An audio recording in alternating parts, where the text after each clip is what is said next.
Да преминеме на една друга тема сега. Пред неколку дена почина пациентка од сепса која што се заразила при рутинска операција во Прилепската болница. Претходно го споменавме и Благојче од Битола кој што почина чекајки лек за цистична фиброза. Зборуваме за македонското здравство во 21 век. Проблемите во јавното здравство не се од денес, ги имало и во времето на ВМРО, ги имало и претходно, ќе ги има веројатно и утре. Но како дозволивме да ни умираат луѓе при рутински операции и за лекови, односно од болести за кои што има лек? За жал, повторно немил настан, повторно состојба во која што се пробува, се обидува да се најде едно објаснување кое што ќе биде прилично банално и за жал се соочуваме со состојба во која што заради некакви бактерии архаични кои што веќе ретко ги гледаме во здравствениот систем, ни починуваат пациенти.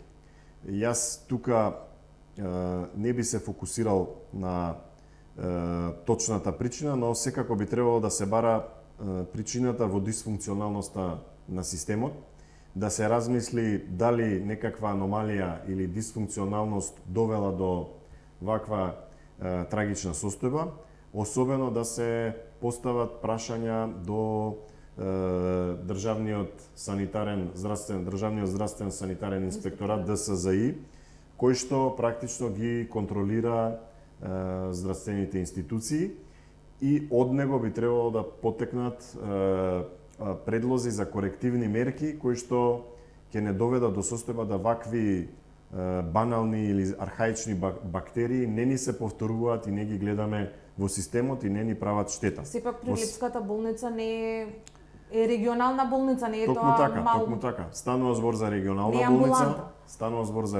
болница, станува збор за болница со сериозен капацитет, кој што мора да доволно да се испита што точно се случило и доколку постои некаква грешка или аномалија, таа да се отстрани за да не се повтори истото. За жал, информациите кажуваат дека со слични бактерии не е само еден пациент кој што доаѓа од таму, дека има уште неколку пациенти, така да останува да ги повикаме службите на државниот здравствен санитарен инспекторат да си ја завршат својата работа. Таму имаме ново назначени раководители кои што не сме ги виделе последниве скоро година дена и сите тие треба да ги запознаеме и да ги видиме со нивната активност и со нивното действување. За жал имаме впечаток дека некако се делат раководни функции на кои што се поставуваат луѓе кои што врз некаква бирократска процедура се оправдуваат за било што се случува. Фрапира ова објаснување дека имаме решение за одмор. За одмор. Кој што, меѓу другото, сами си го даваме решението, бидејќи директорот си дава само решение за одмор, ако што разбирам. На здравствените работници беа излегоа на протест. Дали бевте денеска? Дали излеговте и вие? За време на паузата. Здравствените работници излегоа на протест на повик на здравствените синдикати. И од она што го видовме денеска и од зборувањето кои што го добивме од синдикатите, односно нивните изјави, се организира еден протест со кој што здравствените работници сака да ги побараат оние ветувања кои што им беа дадени од претходно. Инаку овој протест беше најавуван уште во ноември како предупредувачки протест, но тогаш заради одредени ветувања на министерот за здравство тој се одложи. Така да денешниот протест покажа дека здравствените работници се прилично загрижени за состојбата во системот и прилично загрижени за начинот на кој што се менаџира исплатата на здравствените услуги, заради тоа што бевме сведоци на доцнење, бевме сведоци на ветувања за мотивација, односно покачување на личниот доход на средниот медицински персонал, медицинските сестри, техничарите, болничарите, секако и соработниците во здравството, кои што не веруваат дека ќе им се оствари тоа ветување и практично денеска видовме едни сериозни протести кои што ги манифестираа повеќе здравствени организации, значи не беше само клинички центар. Јас секако бев со моите колеги, но ги видовме и другите градови и по внатрешноста и здравствените домови, каде што практично здравствените работници и соработници го изразија своето незадоволство од начинот на кој што се менаџира и на кој што функционира здравствениот систем. Имаше една изјава неодамна дека ветувањето од годишно покачување од 10% на платите на лекарите ги одлучило изборите. Тоа го кажа претседателот на синдикатот. А дали овој пат хероите од короната ќе бидат антихерои на следните избори? Дали повторно неисполнувањето на ветувањата на владата ќе ја бутнат, како што ја донеле власта, така и ќе ја соборат? За жал, здравствените работници чувството интимно им е дека се излажани. Беа во еден период кога беа прогласувани за херои.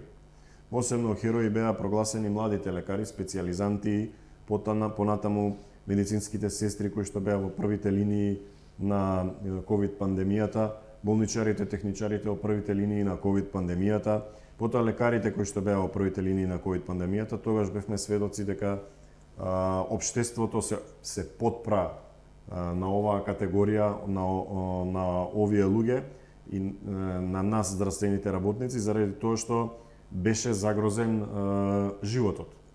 Тогаш бевме навистина со едно чувство на цена, со едно чувство на потреба да му помогнеме на општеството.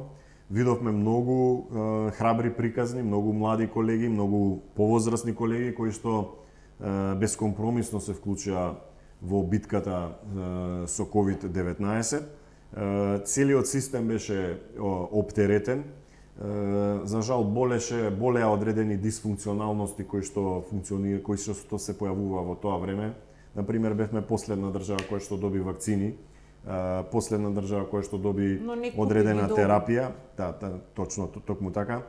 Протоколите можеа да бидат подобри, секогаш можеше да биде нешто подобро, но во периодот пост-ковид пандемијата, за жал, чувството на здравствените работници е дека тие веќе се непотребни и од така наречени херои се чувствуваат во антихерои или луѓе за кои што некакво покачување од 2000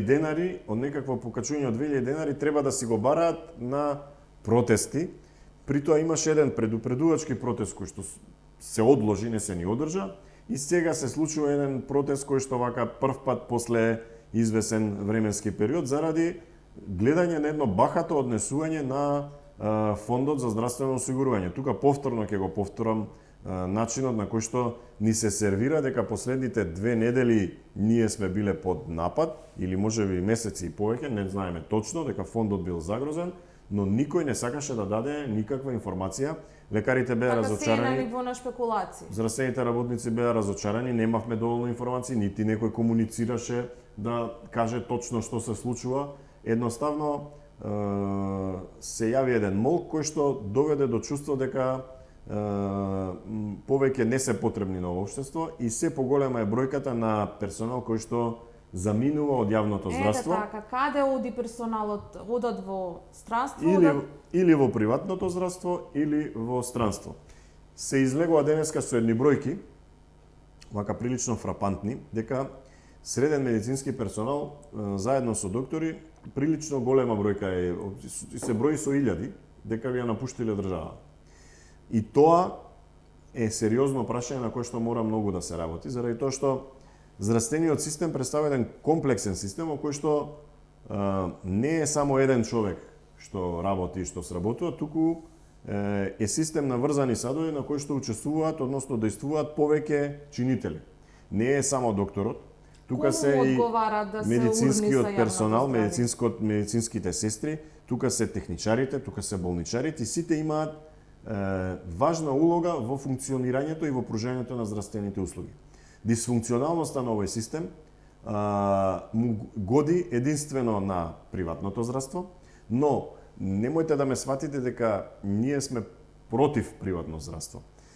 Но не сме процентот на возрастениот систем, доколку процентот на приватно здравство надмине одредена бројка, во тој случај фондот, односно се загрозува функционалноста на целиот здравствен систем. Така да ние секако не можеме без приватно здравство, но не можеме и да бидеме јавно здравство. Само приватно здравство. Така да потребен е еден баланс меѓу овие два системи кои што мора да ги направиме да бидат комплементарни.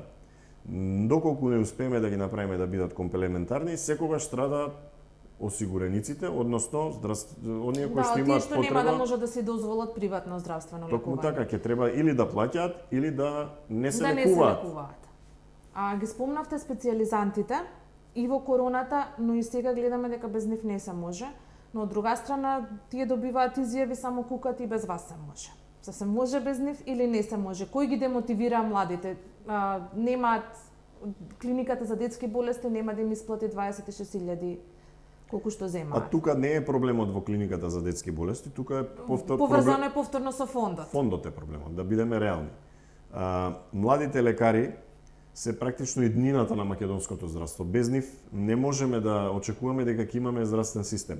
Младите лекари треба да стекнат искуство и специјализантите треба да стекнат искуство кое што подоцна ќе им користи за остварување, односно на пружање на здравствени услуги.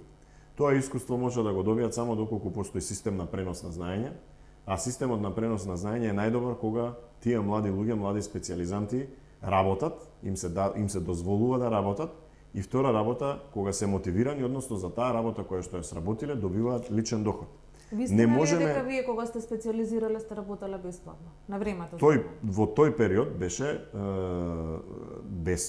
специјализантите беа во повеќето вработени државно, односно беа вработени во болниците и во тој случај болницата плаќаше за нивната Значи не работеле бесплатно. Специјализација. Кога се појави периодот на приватни специјализанти, значи во приватните специјализанти, тогаш беше фазата на недобивање на плата, но последните години има закон според кој што специјализантите треба да бидат платени за секоја работа и за секое отворено е прашањето за дежурство. Доколку не бидат платени, тие ќе бидат демотивирани. Во моментот исплатата на приватните специјализанти зависи од одлука на управниот одбор на фондот. Повторно се враќаме на бирократија која што ги демотивира младите. И сега вие имате еден млад специјализант на кој што се обидувате да му пренесете знаење, но тој ви вика: јас плата немам земено од септември. Или ќе мисли на нешто друго како да заработи, или нема да биде фокусиран на тоа што го работи. Така да ово општество и овој систем мора да посвети внимание на оваа категорија. Дополнително, медицинскиот персонал помошен треба да биде дообучен. Средните медицински училишта исто така треба да им се посвети внимание за да вадиме квалитетен кадар кој што ќе биде компетентен. Нашите компетентни кадри за жал заминуваат или во приватно или во странство, но повеќето во странство. И сега, односно се плашам дека ќе се соочиме со период во кога нема да имаме компетентни кадри во здравството, не само лекари. Зборот е за сите. Па ева во моментов на клиниката за детски болести заминуваат, колку што знам, 3 или 4 педиатри. Во болницата во Штип, која што меѓу другото знаете дека и таму има болница која што се гради, која што треба да биде дел од јавното здравство, но клинички центар. Клинички центар, но не е довршена. И се отвара прашањето колку време треба за да се заврши Штипската болница, заради тоа што луѓето кои што работат во лошата инфраструктурна болница во Штип ќе отидат во приватна. Таму бевме сведоци дека околу 70 здравствени работници се отидени последниве 2 години. Тоа е бројка, значи, прилично голема. А немаме одговор кога ќе биде готов клиничкиот центар, односно клиничката болница во Штип, која што меѓу другото е универзитетска болница. Таму имаме и универзитет. Да не се надоврзуваме на клиничкиот центар во Скопје, кој што представува една болна тема и таа трае веќе долго време. Вака сега ќе ви набрам уште неколку работи за кои што не стигнавме да ги споменаме, но ќе ми помогнат во едно друго прашање. Пациентите се жалат на хигиенските услови во некои клиники, се жалат на храната во сите клиники. Зборувам за клиничкиот центар. Единствено не се жалат од односот на вработените, но се свесни дека една сестра не може да обслужи цел оддел или пак во дежурство една сестра не може да обслужи неколку оддели. Од друга страна, на клинички почнува викендот уште во четврток попладне. Вие во петок и да не можете да најдете доктор таму. Работата останува повторно на таа една-две сестри што се на одделите. Обезбедување има на клиниките, секој може да влезе. Навечер им се закануваат на сестрите, имаше и пред некоја година и немил настан или се случи на покрив од една клиника. Со лице од надвор влезено. Колку ни се безбедни нас, докторите, колку е безбедно да се лежи во болница, има крадење, секој може да влезе, може да доаѓаат лица од надвор, им прават друштво на пациентите што лежат во болница. Сите овие работи утре ќе ги наследи ВМРО ДПМН ако дојде на власт. Ќе го преземе здравството и што понатаму, дали имате капацитет, од каде ќе почнете и дали имате капацитет за еден мандат нешто да промените да биде видливо. Очигледно дека не може многу да се направи затоа што е многу урнисано. Видете, два приоритети ќе бидат на власта и на ВМРО ДПМН. Тоа е инфраструктурно подобрување на системот и зајакнување на системот и кадровско зајакнување на системот. За безбедноста повторно е отворено инфраструктурно прашање. Нашите болници, еве зборувавте за клиничкиот центар, повторно ќе кажам, се еден павилонски систем на болници и тука обезбедувањето е многу тешко кога не е под еден покрив. Кога не е една врата или две врати преку кои што се влегува. Кога во моментот немаме ургентен центар. Незадоволството на граѓаните доаѓа од тоа што немаме ургентен центар, каде што тие би дошле на едно место, тука би се направиле соодветните испитувања и подоцна би се распределиле на која клиника би требало да лежат и која специјалност би требало да ги третира. Ние во моментот имаме, и посебно последната година, постои оправданија зошто немаме ургентен центар. Немаме ургентен центар заради тоа што клиниката за токсикологија се реновира првиот спрат и тука делот е затворен. Понатаму немаме ургентен центар затоа што немаме инфраструктура. Нема нова зграда. Инвестирањето во инфраструктурата, инвестирањето во кадрите ќе бидат приоритет. Што мора да се заврши? Мора да се заврши клиничката болница во Штип и мора да се заврши односно да се напредна фаза да биде клиничкиот центар во Скопје. Тие се две основни работи кои што се треба да се процедурираат и втора работа кадровското зајакнување, мора да се стимулираат кадрите и оние кадри кои што се сакаат да останат да бидат задржани во системот. Мора да се инвестира во едукација и во образование. Без едукација здравствениот систем не може да напредува. Последните 5 години сите оние едукации и одења во странство на лекарите се прекинати. Се соочивме со аномалија во која што дури и сведоци сме ние дека организационите директори, економските директори одат на конгреси за обука. Тоа е чиста злоупотреба, а се случува во системот. Значи повеќе немаме научно-истражувачка дејност. Секако имаме научно-истражувачка дејност, но обуките кои што беа по 3 до 6 месеци, доколку не ги вратиме во системот и врз основа на тие обуки да се бара одговорност, односно да се бара соодветна процедура која што ќе биде донесена од престојот во странство или од обуката која што е направена, луѓето кои што биле на обука потребно да останат, да им се бара да останат во системот. Само постојат и други низа мерки кои што може да се превземат за да се направи кадровско зајакнување. Кадровското зајакнување исто така треба да вклучува и систем на пренос на знаење. Доколку немаме пренос на знаење, младите кадри, младите специјализанти не можат да го добијат знаењето, доколку немаат знаење, не може да имаме здравствен систем. Ви благодарам. Ви благодарам на поканата.